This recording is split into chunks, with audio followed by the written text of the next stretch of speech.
यूहन्ना रचित सुसमाचार 19वां अध्याय।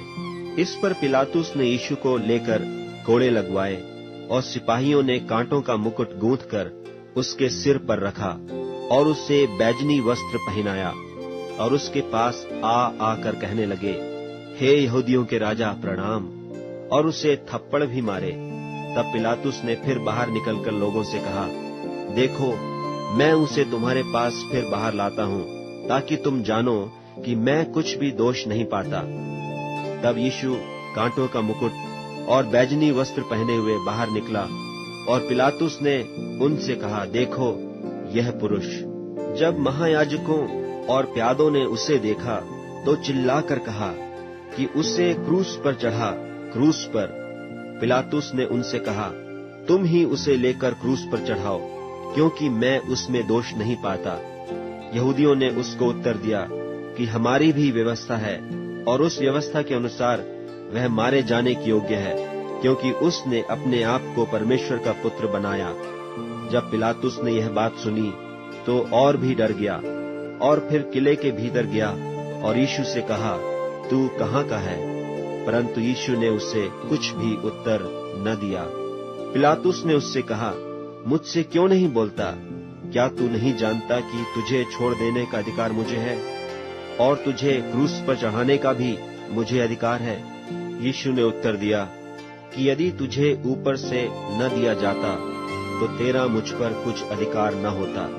इसलिए जिसने मुझे तेरे हाथ पकड़वाया है उसका पाप अधिक है। इससे पिलातुस ने उसे छोड़ देना चाहा, परंतु यहूदियों ने चिल्ला चिल्ला कर कहा, यदि तू इसको छोड़ देगा तो तेरी भक्ति कैसर की ओर नहीं। जो कोई अपने आप को राजा बनाता है वह कैसर का सामना करता है। ये बातें सुनकर पिलातुस यीशु को बाहर लाया और उस जगह एक चबूतरा था जो इब्रानी में गब्बता कहलाता है, और न्याय आसन पर बैठा। यह फसह की तैयारी का दिन था और 6 घंटे के लगभग था। तब उसने यहूदियों से कहा, देखो, यही है तुम्हारा राजा। परंतु वे चिल्लाए कि ले जा, ले जा, उसे क्रूस पर चढ़ा। पिलातुस ने उनसे कहा, क्या मैं तुम्हारे राजा को क्रूस पर चढ़ाऊं? महायाजकों ने उत्तर दिया कि कैसर को छोड़ हमारा और कोई राजा नहीं। तब उसने उसे उनके हाथ सौंप दिया ताकि वह क्रूस पर चढ़ाया जाए। तब वे यीशु को ले गए और वह अपना क्रूस उठाए उस स्थान तक बाहर गया जो खोपड़ी का स्थान कहलाता है, और इब्रानी में गुलगुता। वहां उन्होंने उसे और उसके साथ और 2 मनुष्यों को क्रूस पर चढ़ाया, एक को इधर और एक को उधर, और बीच में यीशु को।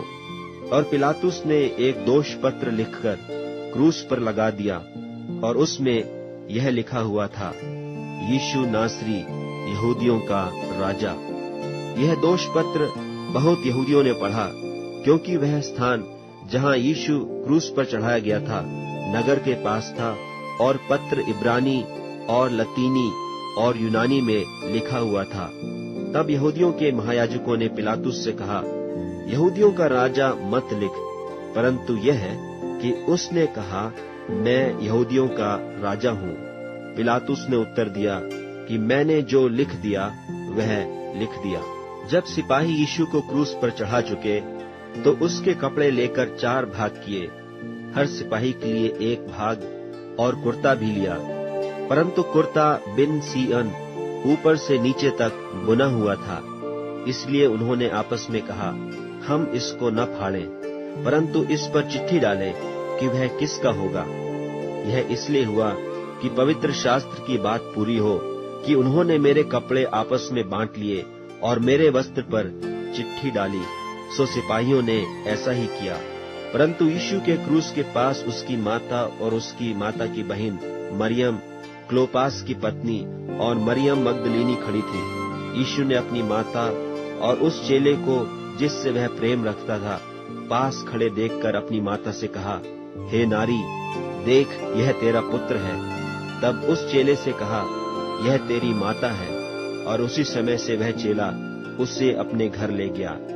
इसके बाद यीशु ने यह जानकर कि अब सब कुछ हो चुका, इसलिए कि पवित्र शास्त्र की बात पूरी हो, कहा, मैं प्यासा हूँ। वहां एक सिरके से भरा हुआ बर्तन धरा था, सो उन्होंने सिरके में भिगोए हुए इस स्पंज को जूफे पर रखकर उसके मुंह से लगाया। जब यीशु ने वह सिरका लिया तो कहा, पूरा हुआ, और सिर झुकाकर प्राण त्याग दिए।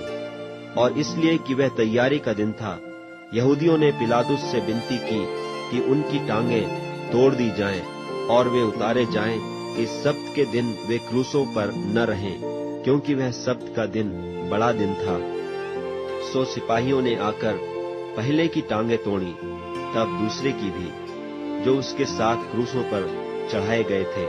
परंतु जब यीशु के पास आकर देखा कि वह मर चुका है, तो उसकी टांगें न तोड़ी, परंतु सिपाहियों में से एक ने बर्छे से उसका पंजर बेधा, और उसमें से तुरंत लोहू और पानी निकला। जिसने यह देखा उसी ने गवाही दी है, और उसकी गवाही सच्ची है, और वह जानता है कि सच कहता है कि तुम भी विश्वास करो। ये बातें इसलिए हुई कि पवित्र शास्त्र की यह बात पूरी हो कि उसकी कोई हड्डी तोड़ी न जाएगी। फिर एक और स्थान पर यह लिखा है कि जिसे उन्होंने बेधा है उस पर दृष्टि करेंगे। इन बातों के बाद अरमतियाह के यूसुफ ने, जो यीशु का चेला था परंतु यहूदियों के डर से इस बात को छिपाए रखता था, पिलातुस से विनती की कि मैं यीशु की लोथ को ले जाऊं, और पिलातुस ने उसकी विनती सुनी और वह आकर उसकी लोथ ले गया। निकोदेमुस भी, जो पहले यीशु के पास रात को गया था, 50 सेर के लगभग मिला हुआ गंधरस और एलवा ले आया। तब उन्होंने यीशु की लोथ को लिया और यहूदियों के गाड़ने की रीति के अनुसार उसे सुगंध द्रव्य के साथ कफन में लपेटा। उस स्थान पर जहां यीशु क्रूस पर चढ़ाया गया था, एक बारी थी, और उस बारी में एक नई कब्र थी जिसमें कभी कोई न रखा गया था।